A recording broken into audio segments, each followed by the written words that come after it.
how they can go on this trip. I think it doesn't, like I said, it doesn't really exist as it used to. And it's only 3 weeks.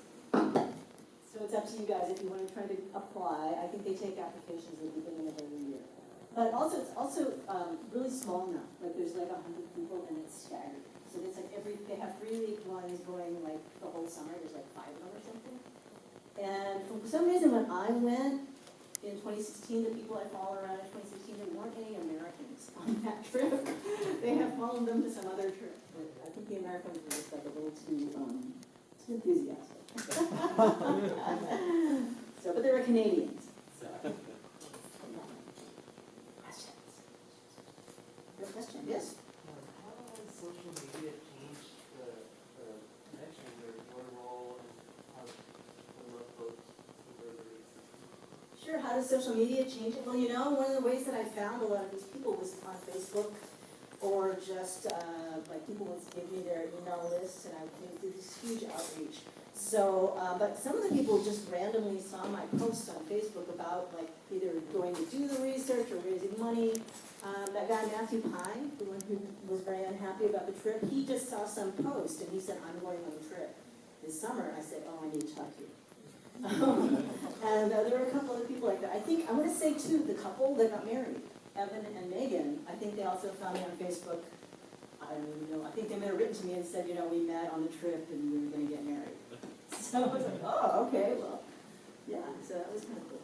But before that, it was really hard for people to find each other. I think that there were maybe email lists, but I would say people even wrote like newsletters, like photocopied newsletters, probably in like the 80s and 90s. But they would have big old reunions. I think all the way through the 90s, they had like ski trips and they had parties and banquets. That guy Pierre Wu, the guy from Ohio, he's the one who would organize a lot of these trips. So, yeah. So there's a lot of people kind of just like organized. And then there's like the people from Canada who met like in the 80s and 90s, and they're still really close. They have parties all the time. So, yeah. But yeah, social media is definitely a part of it. Yeah. Are you still in touch with people from your local trip? I did not keep in touch with my people because I went a long time ago, but once I started making the movie, again, like people came out of the woodwork. So that one guy, Rick Ang, who's talking about that movie where the guy cuts his throat, he went my year. And he has got a whole bunch, he supplied a lot of the pictures of me. Although I had a lot of those too. And then, you know, remember there's one guy who's doing Kung Fu in his martial arts in his shorts, right? He's very muscular. I don't know if you can see, oh, actually, I don't think he's in the movie. But he came to a screening in New York, and he said, that's me. I'm like, Jerry, it's been like 30 years, how are you doing? So, yeah. So that's kind of fun. That's kind of fun, yeah. But yeah, mostly, I didn't remember anything about the trip until I started making this movie. What other questions you guys have? Could you walk us through what the research process was like? Well, the research process took a long time. I was thinking of making this movie back in the late 90s. You know, I went in the early 80s, and then I had kids. So I had my daughters in the early 2000s, and so for like 15 years I wasn't making any long movies, any short movies. And then I decided I wanted to do a project in Asia, and I remembered about this film. And so then I started to do outreach. And it was really very ad hoc, you know, like someone would say, okay, you gotta, so for instance, they'd say you should talk to Pierre Wu. And he's the one who sent me his huge email list, and then I would just spam everybody on that. And they would send me like, oh yeah, I'll talk to you, you know, this person has an interesting story. After a couple of years of that, I started to winnow down, like I got a whole bunch of names. I had a survey online where people could fill it out. And then I started to winnow it down to who had an interesting story. Then I would do like Skype interviews with them and see if they look good on camera. Or if they could express themselves, right? Because some people, you know, were not lively. But like that, but again, like I got Evan and Megan, the people who got married. When I met Evan, I said, oh my God, he's really photogenic, so he's going to be in the movie. Because he had that really cute little beard. Like, oh yeah, he was very metro. So yeah, and then they worked out to be great because not only were they cute, but they were also really articulate, which was wonderful. Megan was fun. I mean, she was really great, I thought. But yeah, I mean, I think I did way too many interviews. I think I did like 30 interviews. or something. Not all of whom are in there. So, but there's still too many people. Hi, two questions. Are you considering doing a digital version of your documentary via like Amazon? And the other one, in spite of these political, social tensions between China and Taiwan, which I know I'm already aware of, Hong Kong's been doing similar things. Is Taiwan government is considering doing a similar program for the postgraduate students alibi? Well, okay, so the first part is a digital version, meaning like what? Your documentary, Like putting it online? something like that. Something like an Amazon or Oh, yeah, I mean, hopefully eventually it'll go on some streaming platforms. Right now, it's playing at film festivals and places like this, so you don't want to put anything online if it's going to be playing in a theater, because then nobody will go see it, right? But eventually, yeah, for sure. It will, hopefully, knock wood, it will go on some kind of streaming platform. I'm not sure exactly what the process for that is, but, someday. And then the Taiwan government does sponsor a bunch of programs. They have this one, which is much smaller. They have something called the Taiwan Tech Track, where you can intern with technology companies, but that's just one-on-one, right? It's not a big group. They have one where you just learn Mandarin. They have one where you go teach English to kids in the countryside. You saw Pierre was interviewing those kids who had trained on that, right? The ones who thought you couldn't sneak out at night. And they were training for that. So I think they spent a couple weeks taking classes in Taipei, and then they farmed them out to these rural areas around Taiwan. So, there's a lot of stuff out there. I don't know if there's any post-grad programs, but Taiwan has got a lot of stuff, opportunities for people. I think there's like scholarships and fellowships too. So yeah, there's definitely opportunities. So, just go on, I think it's the Ministry of Foreign Affairs, if you want to find funding. So the Ministry of Foreign Affairs paid for part of my trip too. They sponsored me for this summer to go out there, so that's awesome. Yeah. So Valerie, I've heard my students from a class called Self-Place and Inquiry, that's what it's called. So I thought this would be a great opportunity for them to come see some kind of articulation between place, Taiwan, and the self. And a lot of the characters were reflecting on their own self-identity and their thoughts about that. Could you reflect on that, like how this film, in fact, kind of traces a relationship between place and self? Well, I think that part of what's interesting about the story is that Taiwan, as you may have picked up from this film, has a really tenuous global profile because it doesn't have a lot of diplomatic allies, because the People's Republic of China is, what's a nice way to put this? China thinks that Taiwan is a renegade province and that it should eventually be reunited with the mainland. Even though Taiwan has never really been part of the mainland, and it has its own government, it has its own currency, it has its own military, which are three of the ways that you determine if a country is a sovereign state. So that's one of the things that was interesting to me about this story, is that the government has used this program, which seems like, just kind of a big fun cultural party, in fact, to advance Taiwan's global standing. And so the place that it is, that since it's in this particularly very tenuous position, like I said, both geographically as well as politically, was interesting to me. But I think you saw that one of the people who went on the trip in the 60s when she was younger turned out to be a congresswoman, right? Congresswoman Chu. So I think that out of those thousands and thousands of people who went on this trip, that was one of the types of people that they were hoping to influence. And her husband, too, is a state senator, Mike Bang, and he went on the trip also, not at the same time. So, I think that the government used the trip as a way to hopefully influencing a lot of younger people who eventually, maybe one or two of them would become powerful in the government. Judy Chu is one of those people.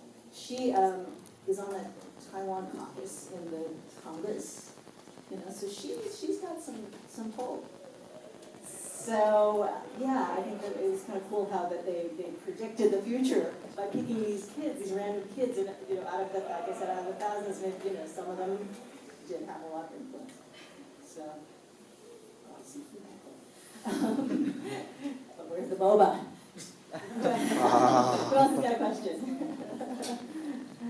Question, yeah. I was just wondering what your overall thesis for the documentary as you were filming it, sort of describing the story, but Sure. there's an overall arc that maybe you were leaning for. Well, I mean, part of what, I don't know if it's necessarily really a clear arc, but part of the thing that was interesting was how the program covers so much of recent history of Taiwan and how Taiwan has changed so much, going from martial law to democracy. Part of it was, like I said, how the government used a program that seemed to be just about like culture, but actually was about political influence. Part of it was that I liked that the parents knew that this was a big party and they still sent their kids because they wanted their kids to hook up, basically. It was like this big dating service for the parents because they wanted to have like Taiwanese grandchildren, right, or Chinese grandchildren, which Pierce Wu fulfilled. And then the kids, of course, knew that it was just a big fun party, and so it was really kind of really clever the way that it was used to from a lot of different people's agendas. That worked out great for a long time, So everybody, it was a win situation, win-win-win-win for everybody. But I don't know if that's an actual thesis. Do you know why the program changed from? Like I said, I think part of it was economic because it was really expensive for this to be sponsored by the government. And I think also because the political party that was supporting it got voted out of power. So they were, they kind of lost the election. And the people who won didn't feel like supporting this extremely expensive pet project. But also, Taiwan has changed a lot economically. It maybe doesn't need this kind of program as much as it did in the 60s and 70s because it was a lot stronger. It's a lot stronger economically than it was back then. So a lot of different things. Maybe they'll reinstate it. Who knows? Yes, will they reinstate? Yeah. Other questions?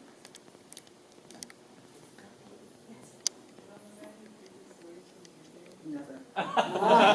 Nothing happened. Nothing happened my year at all. What is it? What happens on Love Boat stays on Love Boat, right? I can't remember. It's all in language. Why? Well, okay, I don't know. I mean, yeah, there were definitely some moments where I walked in on people, things like that. But I mean, you're 20 years old, you don't know what's going on. People have a lot of fun. They have a lot of fun. Yeah. When you started making this project, did you know right away the direction, like who's going to go? No, I don't think so. I think, like I said, I was just kind of really interested. Oh, also, I mean, who has heard of this before? Any of you guys know? Some of you, okay. I have not heard of this before. But a few, but not a lot. But in the 80s and 90s, if you were either Chinese or Taiwanese American, everybody knew about this program. Like everybody. Because like 1,200 people would go over here, right? So if you were in college then, you would say, who's going on Love Boat this year? Are you going? Your cousin going? I'm going? My sister's going? And so it was like a big cultural phenomenon.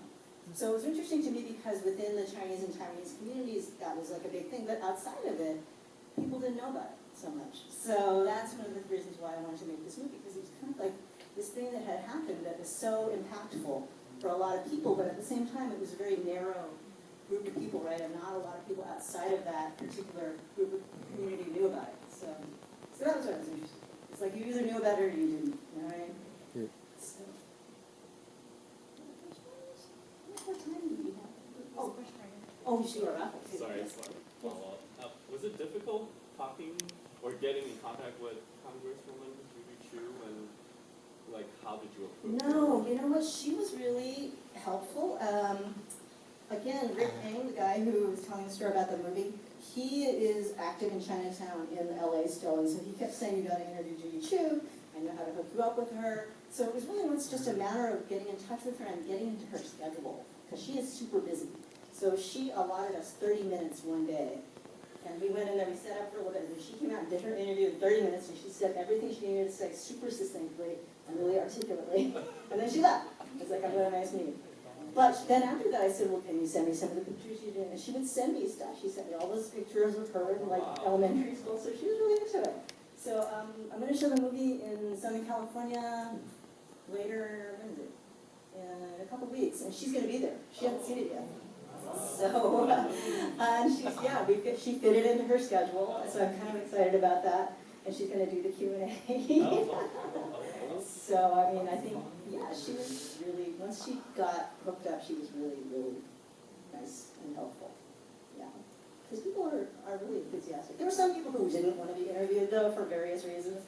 So, you know, I'm not sure what those were, but. All right. Sorry, one more question I Sure. guess. So it seems like you discovered a great community of folks. I went back in the early 90s and only heard about the film because you invited me to the school. So I think there's a great community of alumni out there. Yeah. Are untapped, and I'm wondering what the future of this project might be, whether there's been interest from the Taiwan government to try and reach out to alumni who might support the program. You know, it is very ad hoc, and the screening in LA is organized by some of the alumni. I'm hoping that that will happen in other locations too, besides being at like film festivals. Because, you know, yeah, there's definitely pockets, like there's some folk, a lot of people in Toronto who are gonna come, New York, but like Houston, right? Houston's got a lot of companies. So it's just a matter of organizing. If people wanna do a show, we have like a programming toolkit that they can set up a program like this. You know, you pay a screening fee, you find a space, and you advertise and sell tickets, and then we'll give you the file. So, yeah, if you want to set something. But if you don't want to do that, you can go on the website and see what the next screenings are. Let's see, the next one I think is LA, San Jose, San Diego, Toronto, Hong Kong, and Taipei. Those are the ones that's coming out. So, yeah, go on the website. There's also a Facebook page. Maybe one more question, and then we'll do our raffle. Yeah, I think unless there's nobody else who has a question. So, okay, well, let's see. Susie, could you grab the raffle bag? Presents. Bring your tickets out, y'all. All right, bring your tickets out. I think it's an orange bag. Orange bag? Okay, so most of these little prizes are courtesy of TECO, the Taiwan Economic and Cultural Office, who are all sitting here in the front row, so please do thank them, including Director General Ma, who spoke with us. Okay. That's your jacket. Okay, so we're going to start. Wow. And then I'm going to also do, anybody need a ticket? We're also going to give away a t-shirt and a tote bag. So maybe we bring a tote bag up. So, and you can also, if you don't win, you can purchase. All right, so first thing we have is this really cute little sushi noodle thing. Is it a magnet? I don't know what it is. Magnet, okay. Pull it out. Okay, here we go. Oh, I missed the glasses. Hold on. Oh, let's go back to Does everyone have a ticket? Everybody got a ticket? Maybe I'll need a ticket. The last three numbers? All the tickets start with 823, yes? Yeah. Yep. We'll do the last three numbers. Okay, so for the little ramen thing here. I'll hold this, go ahead and grab it. Okay. First lucky number, 492. Yay! 492. Cute magnet.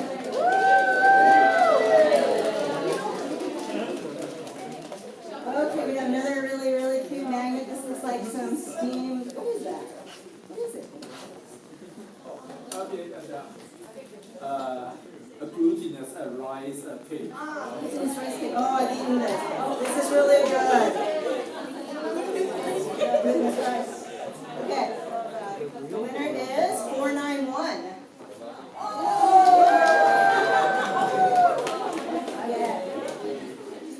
Oh, okay. This is really cool. This is a grilled barbecue sausage, corn, broccoli, and mushrooms kebabs. And I think maybe some little, I don't even know what these things are, but they look good. So, Taiwan is really big on the grilled food, if anybody's ever been there. Okay. 477. 477. Ah, so cool. 477 here anymore? No? Alright. Okay, Wah, next one. wah, wah, wah. 493. Nope. 493. Oh,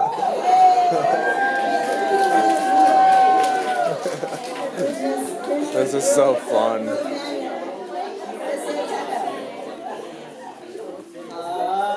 is cool. It's like first. This is welcome to Taipei. Oh, I want this. Oh wait, is there something, is it like something inside it? Is it like a raincoat? Maybe money? I don't know, maybe money, I don't know. It's a cute little purse. 504.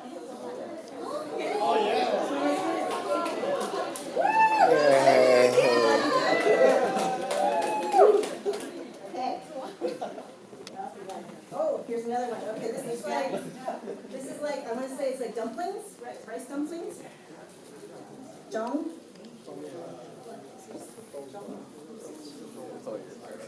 Tofu? Oh, tofu.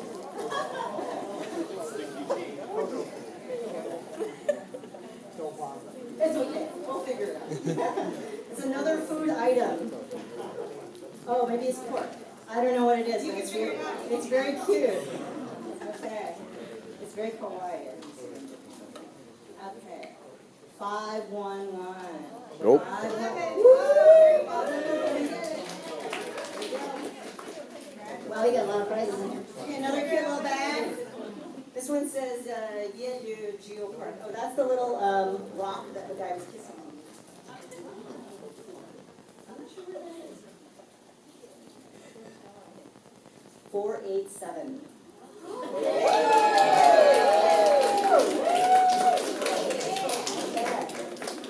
Alright, now we got a bunch of these fans, which are really cool folding fans. So you can be like JJ in the movie, okay? It's like there's all kinds of fun designs on these. Alright, here you go. 488. 488.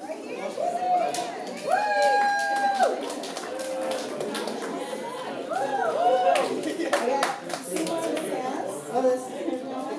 Alright.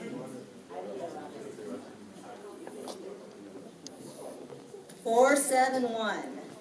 Okay.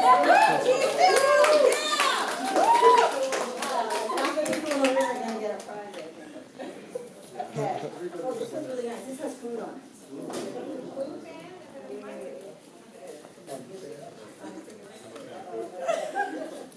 497. 497. Okay. All right. This is a jigsaw puzzle. Oh boy. Oh. Bunnies. Bunnies wearing little scarves. Super cute. The big one. Oh, we have t-shirts. 470. Oh, I And he also bought a tote bag. Here, here. I have to make jigsaws. Okay. Puzzles. Speaking of tote bags, so I have a tote bag here to give away. One custom tote bag. Bring your, you can get your groceries and stuff. Or, I need more of them. all right. 500. 500. 500. Who has 500? Okay, last thing is a t-shirt. Logo t-shirt. We have different sizes. If this t-shirt size is not good for you, again, custom designed, and my brother is the designer. Oh, graphic designer. Yeah. Okay. Last winner, 469. Oh wow. Yeah. Medium good? Alright, bye. Thank you guys for coming. Everybody's a winner because there's like piles of food back there and boba.